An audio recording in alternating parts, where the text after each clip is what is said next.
Well, welcome. On behalf of the city staff, city council, and myself, we are so glad you are here for our 2025 State of the City. I'm Clarke, Mayor of Waukee. Many of you I have met, some of you I have not. If I haven't met you, please feel free to hang around at the end. I would love to chat with you. So one of the best, is that really loud? Or is it okay? All right. I'm not used to this thing, so one of the best parts of my job is the ability to connect with residents of all ages. Whether it's a third grader writing me a letter to ask for fast food or a new gym, a teacher stopping me at my daughter's jazz band competition to ask questions about the gas utility, or a veteran asking me about the Triangle redevelopment during Winterfest. Connecting is the best part of why I serve. Conversations like this happen so regularly because city government is the closest level of government to your daily life. We are your neighbors, and we feel the impact of our decisions just as you do.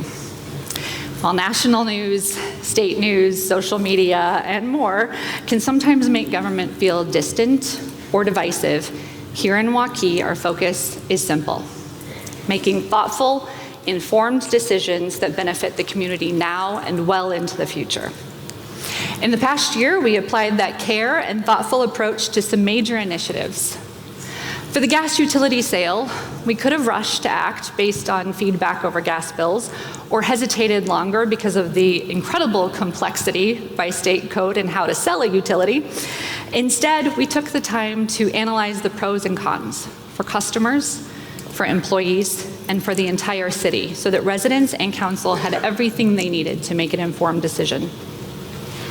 The future Civic Campus is another big undertaking. There'll be a sneak peek at that later, that we are just in the early stages of. In 2024, we had many conversations and planning sessions to create a concept for a civic campus that can serve our community in a variety of ways into the future. This 250-acre development will take decades to build, but it must serve Waukee for even longer. Investing the time and careful thought to do it right, to understand what the future Waukee will need, gives us a blueprint that will serve generations to come. Creating affordable housing is unfortunately a marathon, not a sprint, as we have learned. We've been working on developments for 5 years now. Despite setbacks with tax credit applications, partners in the initial design, and more, we kept searching for a solution, because giving people the option to afford a safe home in a good neighborhood matters a lot to them, to local businesses, and to our community as a whole. These efforts, and many others, rely on an engaged community. And this past year, Waukee showed up. Residents weighed in, almost 1,800 residents weighed in on Aquatic Center proposal through surveys, community meetings, and ultimately their vote last November.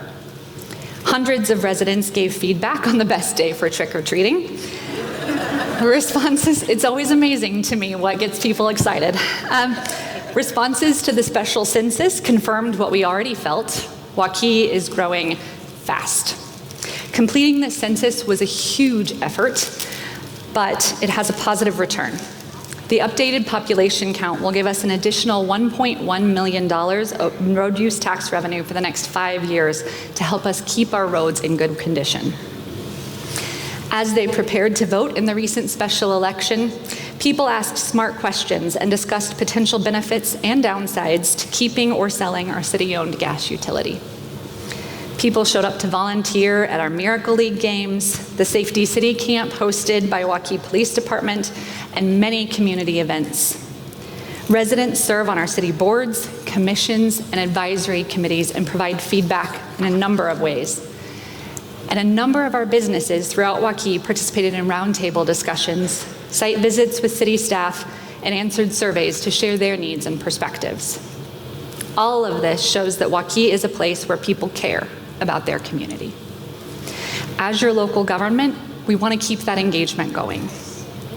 We're increasing communication efforts through social media, newsletters, and opinion pieces to tell the story and help educate on what city government actually does, so residents can connect the services we deliver with the value they bring to your daily life. We're working with metro cities to address confusion and add context that people need to understand how property taxes work and where those dollars are invested. And we'll have more opportunities in the coming years for you and your neighbors to give input on everything in Waukee's future. I invite each and every one of you to follow the city through our newsletters, social media, and events like this to expand your understanding. And then I humbly need to ask for your help. As engaged citizens and leaders, please share the things you learn with your neighbors, coworkers, and friends. The more informed we are, the better decisions we all make. Of course, we also welcome ideas from each and every single one of you on how to draw attention to what the city government does for our community. In addition to investing time into planning for Waukee's future, and engaging residents, our staff rolled up their sleeves and did phenomenal work again last year. Public Works completed a number of projects, highlighting a few improvements to T Avenue that will not only serve our new public safety building, but also future expansion to the west. In partnership with Dallas County, we updated part of 10th Street with an asphalt overlay for a much improved driving experience on a key route in and out of the city. Our Parks Department refreshed many community spaces, from an update in the community center to a long-desired paved parking lot at the golf course.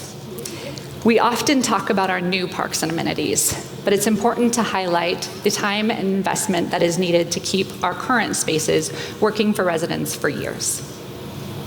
Our technology team upgraded our online form to report a concern so that people can more easily report any issues they see around Waukee.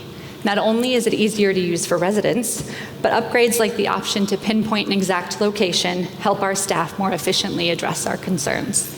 Within a week of rolling out the new form, we had already received feedback on how quickly we were addressing concerns. So thank you to residents who report, but thank you to our staff that sees it through.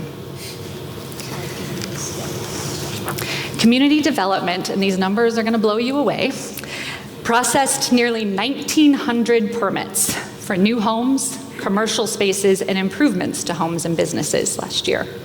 They also reviewed 33 site plans to ensure they meet the necessary requirements and completed nearly 14,000 building inspections to ensure spaces are safe for people to use. That is an incredible number. More than West Des Moines, by the way. Our HR department hired 54 people to fill openings in our year-round staff and nearly 200 seasonal employees to make summer run smoothly here in Waukee, plus all of the other daily regular operations that keep things running. Mowing acres of parkland and green spaces, clearing snow from miles of road. By the way, the number of miles of road in Waukee has more than doubled in the last 10 years and is now well over 120 miles. Flushing and televising water and sewer lines to make sure they're in good working order, keeping the necessary records of government meetings, responding to potential emergencies, talking with legislators, and so much more. Zooming out from city operations, 1,300 new housing units are underway, and commercial development continues to thrive. New restaurants, medical centers, entertainment venues, daycares, and other businesses are enhancing our local economy. This benefits all of us, bringing jobs, services, and tax revenue that help maintain the infrastructure and amenities that keep Waukee a great place to live. But so you don't have to listen to me for an hour, and because it's always good to get other perspectives, I'd like a few of our department directors to join me up here to tell you a little bit more about their work.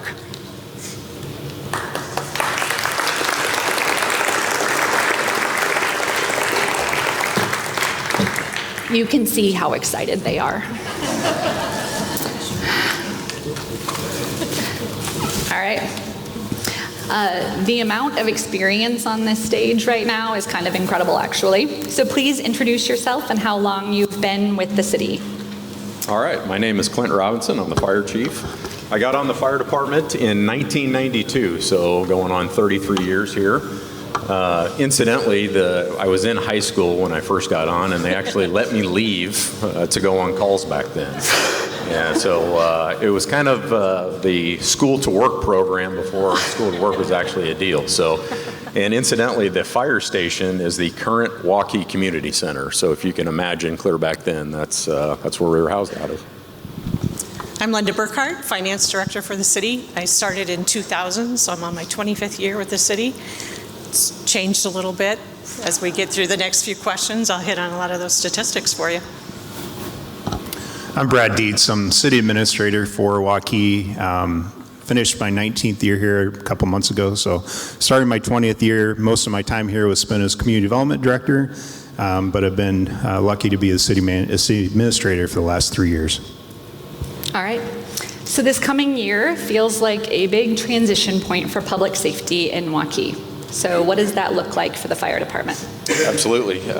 Mayor Clarke mentioned that the new public safety building is going to be done shortly. So if you can imagine back when in about 2000 when we built the current public safety building, if you stood in that parking lot, the only building that you could see was the Waukee High School under construction. So there were no houses, there were no buildings, anything. So for those of you who don't know, that the new building is just west of the Waukee Natatorium at Douglas Parkway and Northwest 20th. So it kind of seems like it's out there in the middle of nowhere, but come see us again in 10 years and it probably won't look like that. So that building will house the police department in its entirety, and then we will also, the fire department will maintain staff at both locations. So really the reason that it's out there is because that's the direction the heavy part of the growth was, and we wanted an equity with response in the city to the fire department. So it's going to reduce response times down there and then really set us up well for the future. In terms of increase in calls year over year, do you want to mention that? Yeah, so we had a tremendous, normally with the growth over the last, say 7 years, we would increase 150 or 200 calls a year. This year was 500. And so that's largely due to a lot of the places that we built, like walk-in clinics and things like that are pretty heavy users. We need them absolutely in a growing city, but they're certainly heavy users of the EMS system. So the call volume has been, let's say, on a upward trajectory.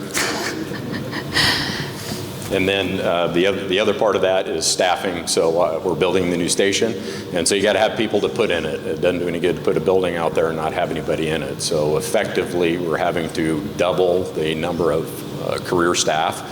We're actually a combination organization. So for those of you who don't know, we have part-time and full-time staff. And so we will have both of those represented out at the new station as well. So we're going to try and have a fire truck and an ambulance at each station around the clock. Brad, do you have anything to add about the police call volume? Yeah, just like the fire side of things, the police department, they obviously continue to see expanded need of service. In 2024, their call volume was actually 19,000 calls, which was actually about a 10% increase from the year prior. So, this facility, again, keep in mind that when the existing facility was built, we were a community of less than 5,000 people. We're 32,000 people today.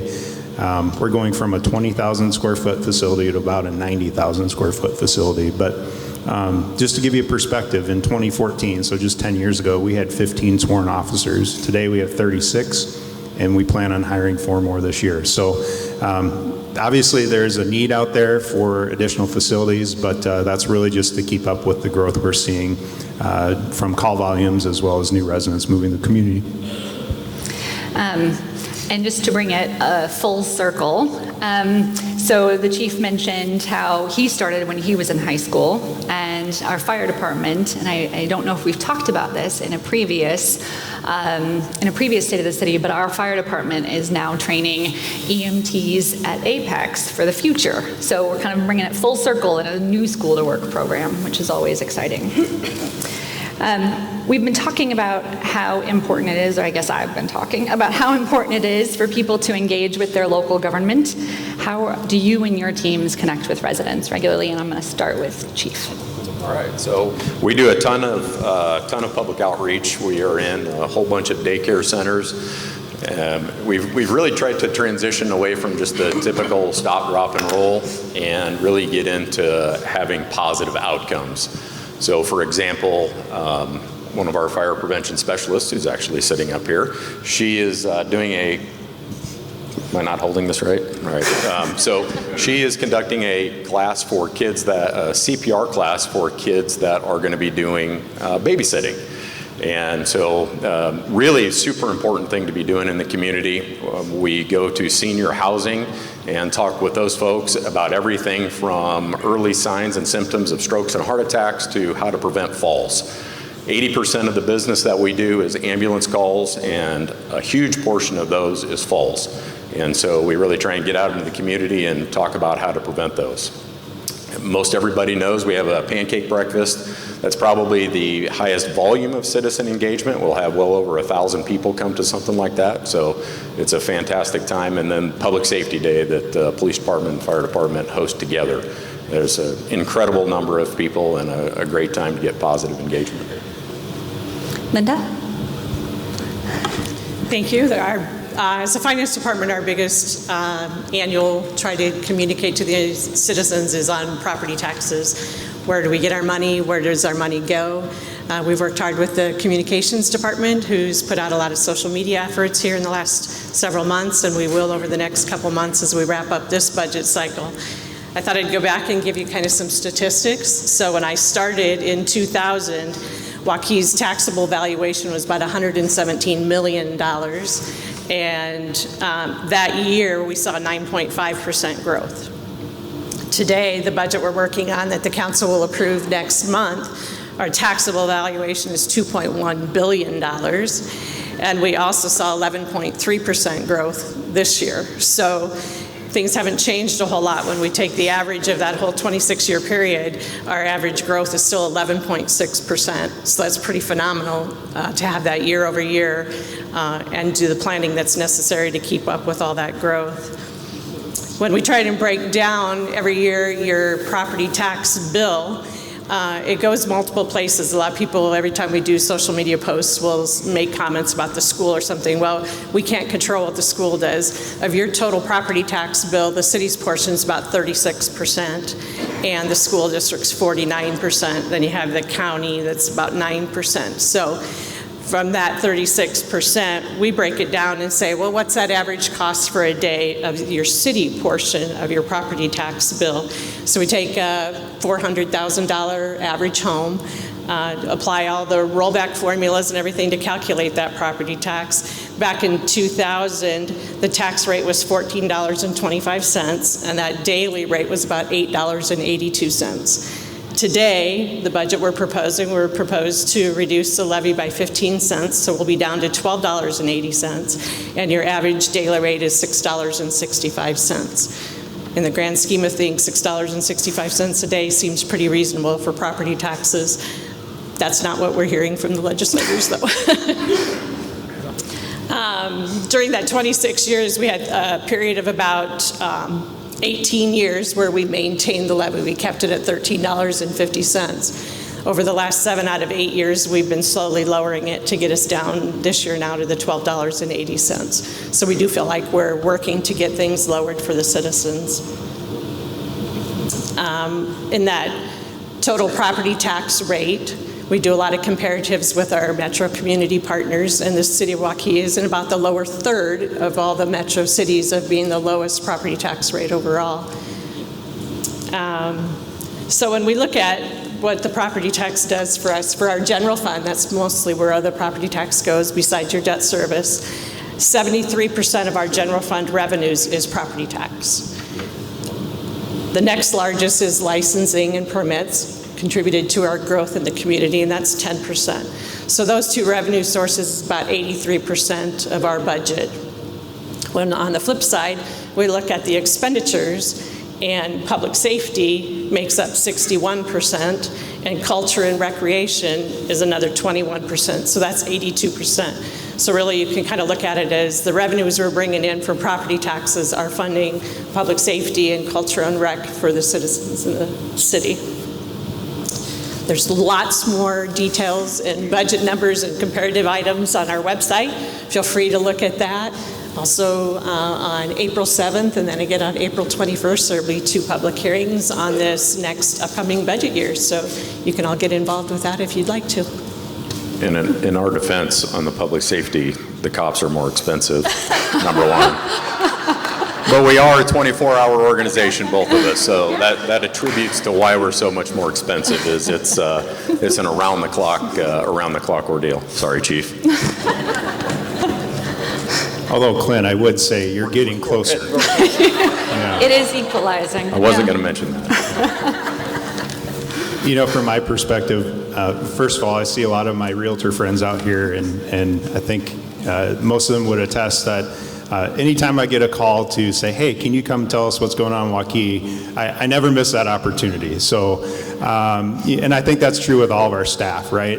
You know, I think all of us that work for the city are very proud of what's going on in this community. So, anytime anyone asks us to come speak, we're happy to do that, depending on no matter what the topic is. You know, in terms of communication, I think the city does a great job. We have a number of organizations and activities. The police officers with the seniors, the WASP. Is it still called WASP? It's still called WASP. Group that meets quarterly. Several of us are involved in the various nonprofits in the organization or within the community, whether that's Rotary, certainly our partnerships with the Chamber of Commerce and others. So we'll take any opportunity that's available to us. But I would also like to echo just our fabulous marketing and communications department. You know, 10 plus years ago when that was proposed as an addition, I certainly wasn't in the role I'm in today. My first thought is, why in the heck does the city need a marketing and communications department?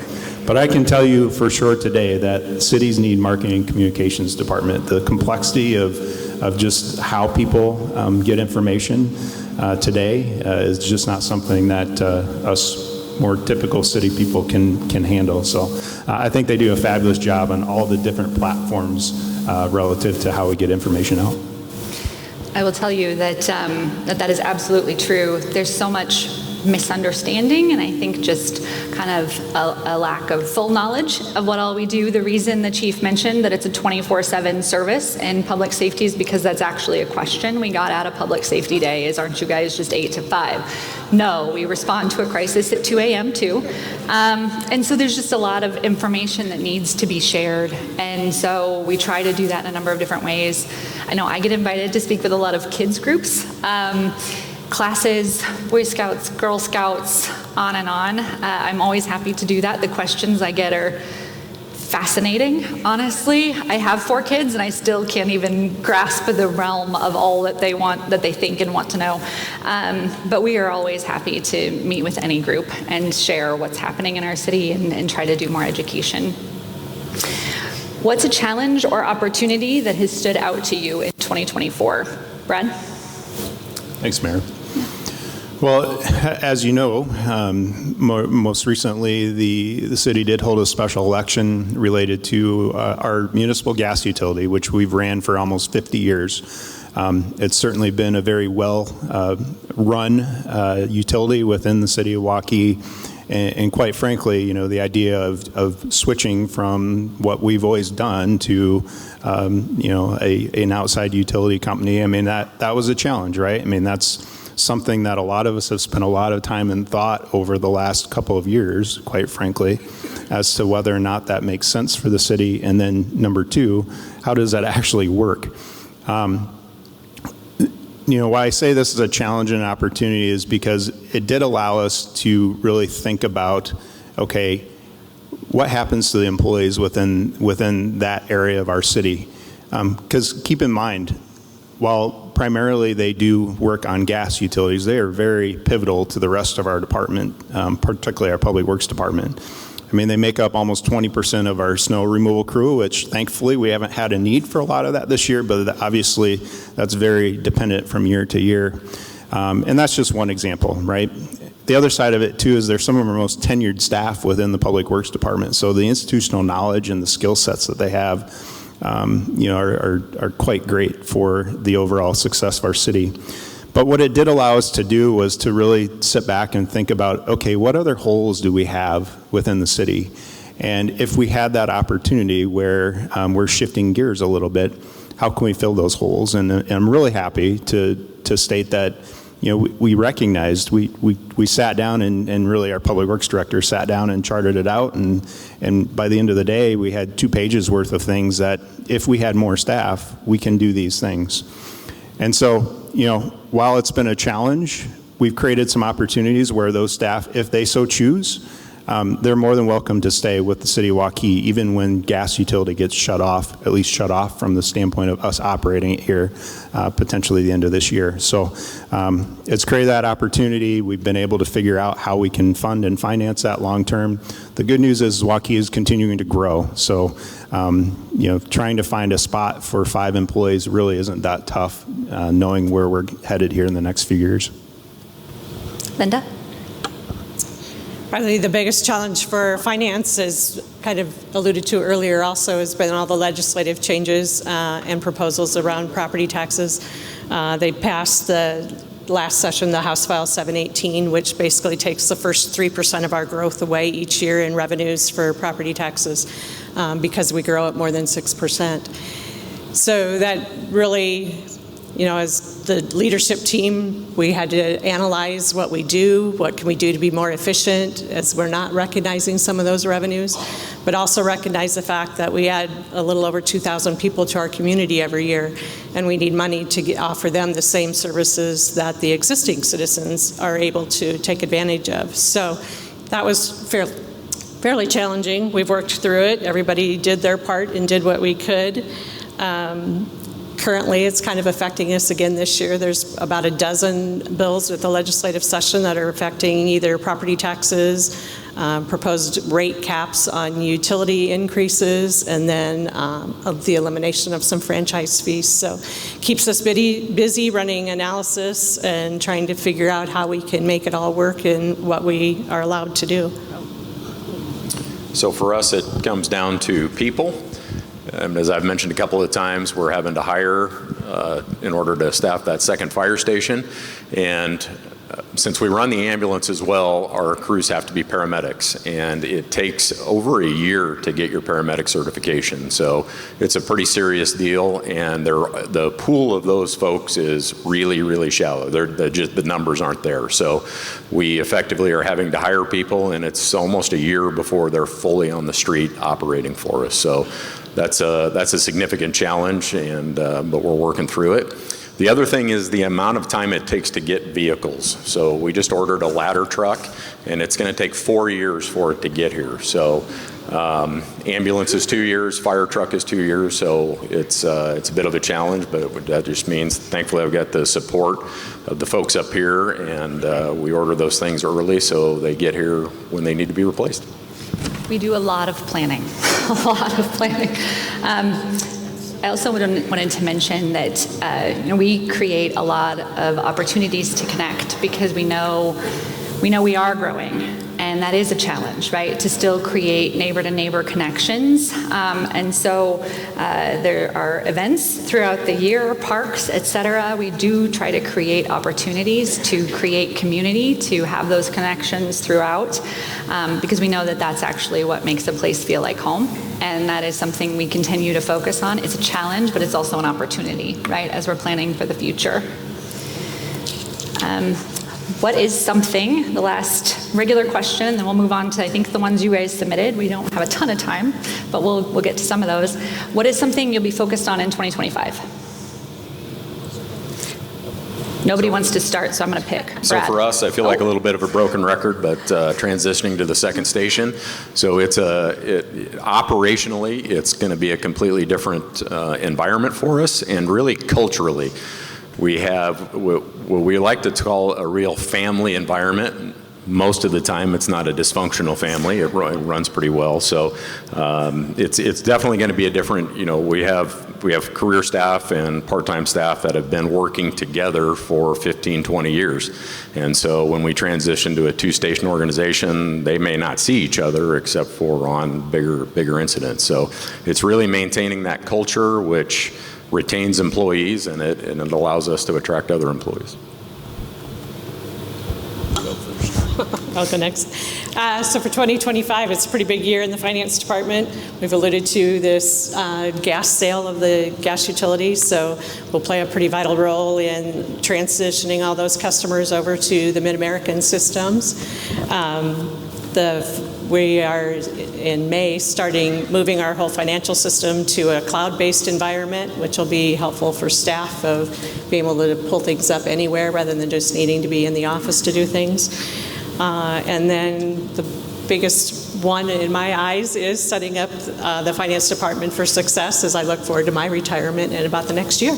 I keep telling her she's not allowed, but so far she has not listened. I've gotten her to agree to another month.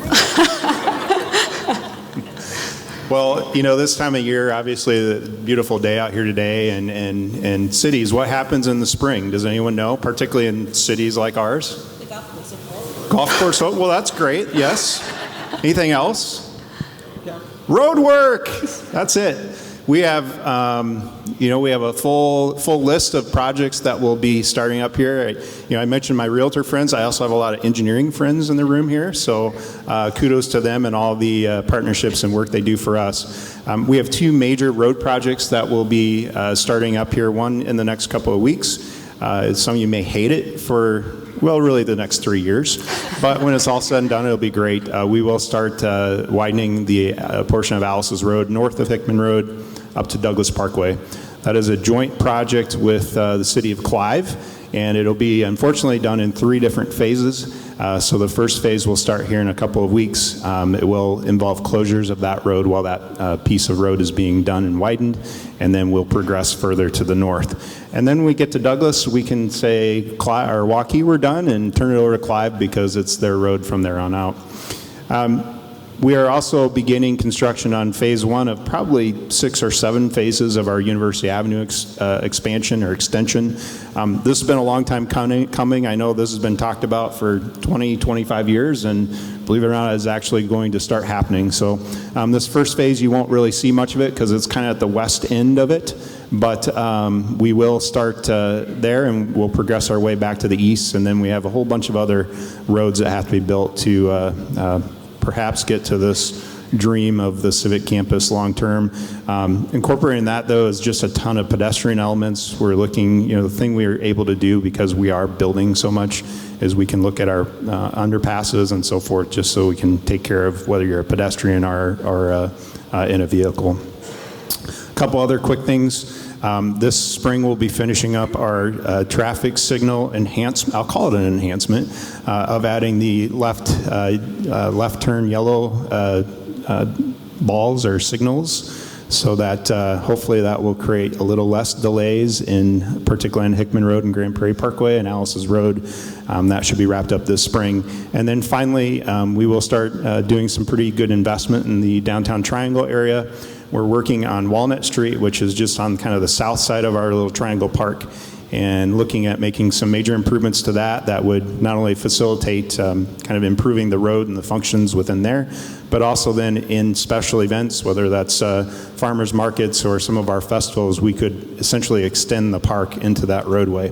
In addition to that, we'll be adding quite a bit of on-street parking as well. So really excited for just all the projects, and the nice thing is it touches most of the city. In addition, we are looking at ways to address some complex human services needs over the next 12 months. We're looking at additional partnerships around mental health, career services, after-school opportunities for kids, just because we know that there are additional challenges in those areas that are being felt across the city, so more to come on those. Now, we only have like 5 minutes to address the questions that were submitted, so I do want to highlight that if you submitted a question, you will get a response. You will get an email response. So if I don't get to it today, please know that. So we'll try to go kind of quickly through these. So the first one, if approved, what will the proceeds of the gas utility sale be used for? And will the city look for ways to take the place of the revenue that will be lost if the gas utility sells? I'll start with that one. So yes, there are some revenues that will be lost.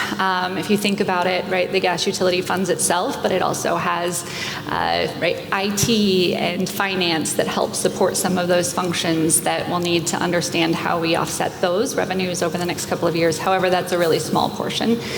The vast majority of those dollars will be used for major projects into the future. We have, as you've already heard, a lot of infrastructure projects. You'll see more when we see the pictures of the Civic Campus here in a few minutes. And so I do want to highlight that those dollars will be used for some pretty significant projects into the future. Exactly which ones and how all of that funding will get divvied up, we don't know that yet. We do strategic planning every year, and that is one of the big topics that's on our agenda for this year. More to come, and there will definitely be public input opportunities into all of that. A majority of voters, though not the required 60%, voted to proceed with the aquatic center. What are the plans to address this issue? So it's going to be a while. Because we did just go out for a vote, we're not quite ready to bring that out for another vote. We are reserving the land. We're reserving land for a future water facility or some other benefit for Waukee residents in that way, but we will not bring it back up for a vote yet. We understand that over 50% said they wanted it. Demographics and the population continues to change here in Waukee. We're much different than we were in 2010, the last time it went up for a vote, and we will be much different in 2030. And so we'll look at that in a future opportunity. Is there a plan for connecting new subdivisions to the current bike trails? So I'm going to have Brad tag team this with me, but yes.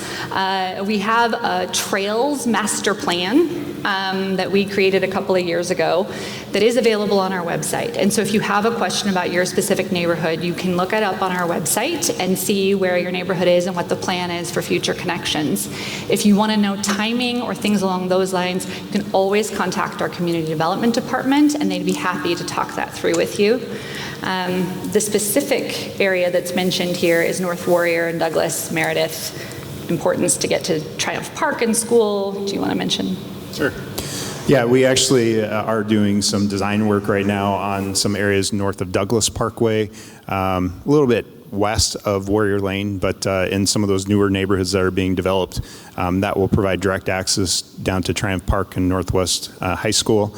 We are also beginning, we haven't started yet, but it is in our next 5-year capital improvement plan to do some bridge work, basically a new bridge on Warrior Lane there where it goes over Little Walnut Creek.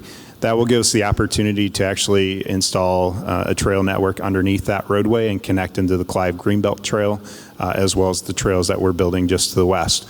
As far as directly along Warrior Lane, that will be some time because really we need to widen that road before we talk about adding trails right along that roadway network, and that's not anytime in the foreseeable future.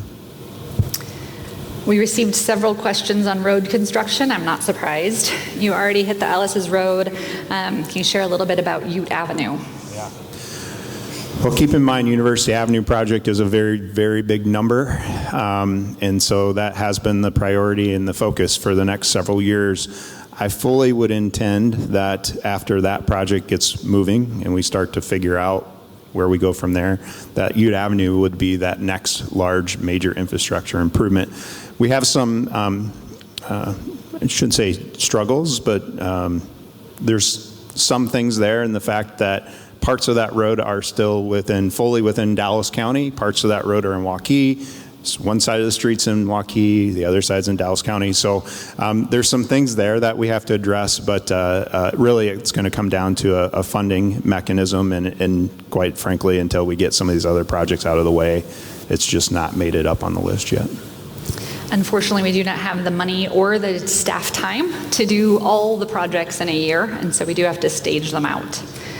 All right. Oh, I'm going to make Brad answer this one too. What are the city's future plans for annexation, and how far will Waukee grow to the west? Yeah. fantastic question. We are working on some, so if you've seen a map of the city, it's a little jagged. So we are starting to work on some of those more interior areas. We've been having some discussions that hopefully will continue here over the next 6 to 12 months. That'll start back kind of along Ashworth Road and get us out to the Ute Avenue corridor. And then that will allow things to expand out further to the west where we have more, I would say, farmland or developable land that's a little bit easier to annex. In terms of long-term, Mayor talked about planning. We do a lot of planning here, and annexation is no different. We actually have agreements in place with all of our neighbors, so Dallas Center to the northwest, Urbandale to the north, not Clive because they're done, West Des Moines to the southeast, and Van Meter to the southwest, and Adel to the west. And so we know where we're going to grow long term. That really allows us to not just try and go out and grab land because we're not trying to compete with somebody else. But long term, the city will grow to the west, roughly to the R16 corridor, and we will join the city of Adel, which we already do in some areas along Hickman Road. We do adjoin the city of Adel, and believe it or not, we also adjoin the city of Van Meter with our city limits today. Mm-hmm. Okay. I'm only going to answer one more because I'm getting we got to move on so we can actually see the video. There is a considerable amount of multifamily housing being built in Waukee, which puts a strain on schools.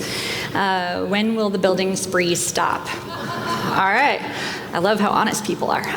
So I think I would hesitate to say considerable amount. I get that it's very visible, though. In Waukee, per our comprehensive plan, multifamily goes along major corridors. And that's just how it's built. And then you get to single family, you go high density, medium density, single family, low density, inside. What's harder to see are the fact that 800 single family units are being built, right? And so you can see the 2 apartment buildings that went up near you, but you can't see the 300 homes that are behind them. And so I think there sort of becomes this impression that all we're building is multifamily, and that's not the case. It has been very cyclical. Several years ago, there was almost no multifamily being built, and then we've had the last 3 years where a considerable amount has been built because of the incredible demand for both lower, more affordable home and housing options, which multifamily does offer that. But also there's a difference in terms of how some people want to live. A lot of younger professionals do not necessarily want to buy a house right away and take on that additional burden. And so we do have a lot of demand for multifamily. What I would say beyond that, though, is that we are very thoughtful about where it goes and how much can be, and we do have rules around that. Additionally, within our comprehensive plan, there are only so many acres additional that are allowed for multifamily within our city limits, and so it's not never ending. I definitely promise you that. We are going to go through a comprehensive plan update this year, and I encourage anybody that's concerned about it to come out and share their thoughts.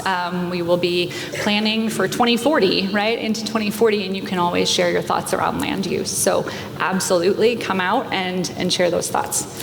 Okay, so I'm going to let them go down, and we have just a couple more remarks and then a video to share with you, and I'm going to try to get you out of here on time. So looking ahead, we have a lot in store for Waukee this year. We're wrapping up some pretty major projects in the next few months that are tangible examples of city government at work, and several are kind of creating space for community. This spring, Greater Des Moines Habitat for Humanity breaks ground on Walnut Crossing, one of their first townhome developments. Affordable housing is a challenge everywhere, and we're pleased to be an innovator in this space. Our first public art installation, which we received a grant for, which is always exciting, from the master plan we completed in 2023, will go in along Tallgrass Pond. We'll open the new playground at Centennial Park, which if you've driven by, my kids are so excited to play on it.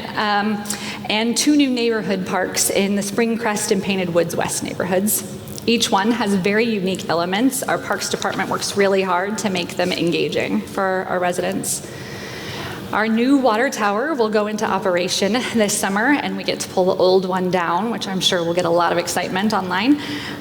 Water capacity is a huge topic for our staff, and we have spent a lot of time on it.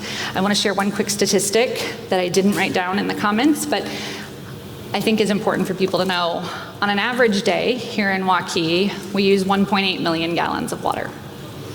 During the summer, during our peak, when people are irrigating and it's hot, we use 4.2 million gallons a day. That is a lot of water. And so it's incredibly important that we plan for that and that we work together with the metro communities to make sure we have access. The city also contributed to continued revitalization in the downtown triangle. Brad was talking about that as a key part of preserving our hometown feel as we grow. In this age of instant gratification, the slower pace of government can sometimes seem like an anomaly. Part of that is by design. We do have 3 readings of every ordinance to make sure everybody has a chance to have public comment. That's important to us. But some of it, I think, is just so hidden. When you look closer, you realize we aren't really moving slow. It's just that the work we do is huge and shapes Waukee for decades. We are working on it every year, but it takes years to build these major projects. We anticipate the future with master plans that define guidelines that take time to develop, and sometimes it can take years to see. This year, we'll continue that long-term view with an update to our comprehensive plan and the planning of our Civic Campus, which will become the future center of Waukee. So as a special treat for attending today, which again, thank you, you get to see, it's like the worldwide premiere of what the Civic Campus might look like. So I think we're going to start the video. So this campus will answer some of the needs we see as a rapidly growing community. We've outgrown our existing public facilities. You can see rental shelters and pavilions fill up quickly. If you have tried to reserve face space for a graduation party recently, you know this. And new spaces for our community to host celebrations and meetings are needed. Our library has done a lot to maximize their current building, but needs extra space. And though we run very lean at the city, our staff does occasionally have to grow alongside our population in order to continue to deliver services. And our current facilities are low on space. We have people in every nook and cranny. So the campus is located along 6th Street and University Avenue. Today, it's that field that's across from Sugar Creek Golf Course. We own that. And next to our Public Works building, we're planning for an energetic, active neighborhood someday in that entire field. Along the lake, which you can see this part up in the top corner right there, that is our City Hall and library, along with potential incubator space. The large lake will handle stormwater runoff for flood control and improved water quality, but also recreation opportunities, kayaking, fishing, etc., which we're very excited about. We want to incorporate a lot of recreation opportunities and gathering spaces, so there'll be a covered event space, sport courts, trails, and parkland.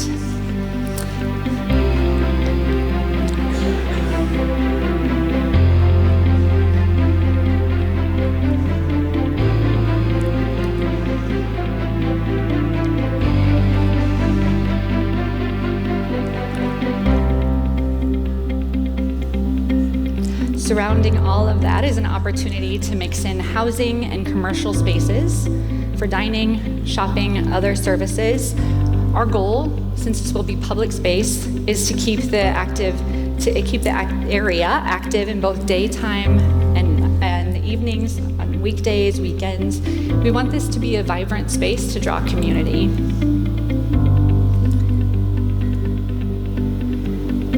There is plenty of parking, but there will be a very walkable area so that families can come for dinner and then wander down to the pavilion for an event. And workers in the area can walk along the lake at lunch. Teens can ride their bikes for a game on the courts. Retirees can kayak in the morning, assuming you're all interested in that, and play a round of golf in the afternoon. I got some laughter. Apparently not interested in kayaking.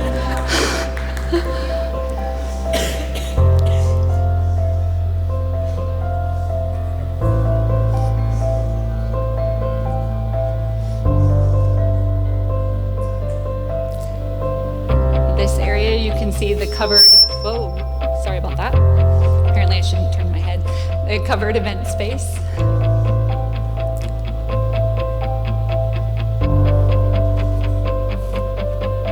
What a future City Hall and Library could theoretically look like. This is all very early stages, so this has not been fully planned.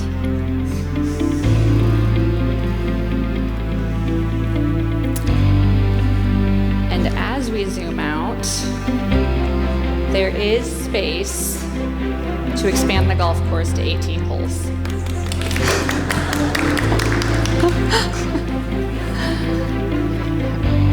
So this is going to finish up playing, but I'm going to go ahead and just say the last few remarks. We are fortunate to have the ability to plan ahead so that we can manage the growth, facilities, and services over time. We are expecting the full development to take 20 to 30 years, but we know that it's going to be needed over the next 30 years. In the next 2 to 4 years, you'll start to see work on infrastructure like roads and the lake. Buildings will come along in 7 to 10 years, depending upon funding and planning availability. And for recreation, park areas, and opportunities to use the lake will come first. The proposed golf course expansion will likely be 12 to 15 years out because it is a pretty massive undertaking. I hope you're as excited as I am about the possibilities for this area. We are. Good. Just one more minute before we wrap up today. I am pleased to share, I know Linda already referred to this, that we plan to reduce the city property tax levy again this year. It will mark the 5th reduction in the past 7 years, proof that strategic growth really does benefit current taxpayers. Growth that comes with growing tax revenues and increases in sales tax revenues helps us continue to reduce the levy and still keep investing. As we continue planning for the future, we need your help to keep Waukee a strong, connected community, whether it's attending sporting events, joining a neighborhood cleanup, or lending a hand to a neighbor in need. We all have a role in making Waukee feel like home. Thank you for being here today, for caring about your city, and for being part of the future.